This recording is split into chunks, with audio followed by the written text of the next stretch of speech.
আবারও পাকিস্তানের সাবেক প্রধানমন্ত্রী ইমরান খানের মৃত্যুর খবরে সয়লাব গণমাধ্যমগুলো। কারাগারে রিমান্ডে থাকা অবস্থায় তার মৃত্যু হয়েছে বলে জোর গুঞ্জন ছড়িয়ে পড়েছে। মূলত পাকিস্তান তেহরিকে ইনসাফের প্রধানের মৃত্যুর বিষয়টি নিয়ে বিস্ফোরক মন্তব্য করেন পাকিস্তানের একজন সাংবাদিক।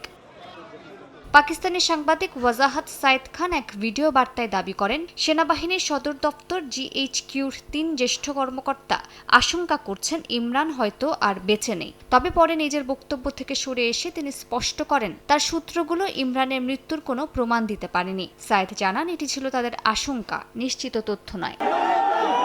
ইমরানের মৃত্যুর দাবি প্রত্যাখ্যান করেছে পাকিস্তান সেনাবাহিনীও। এদিকে সাবেক প্রধানমন্ত্রীর পরিবার, আইনজীবী ও দলীয় নেতারা তার সঙ্গে সাক্ষাতের সুযোগ না পাওয়ায় উদ্বেগ প্রকাশ করেছেন। PTI বলছে, ইমরানের শারীরিক অবস্থা নিশ্চিত করতে পরিবার ও ব্যক্তিগত চিকিৎসকদের তার সঙ্গে দেখা করার সুযোগ দিতে হবে।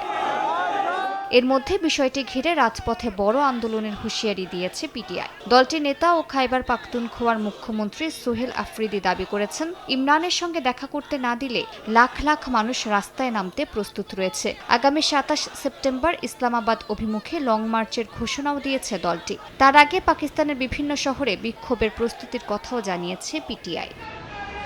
মালিহা সুহরওয়ার্দী, সময় সংবাদ।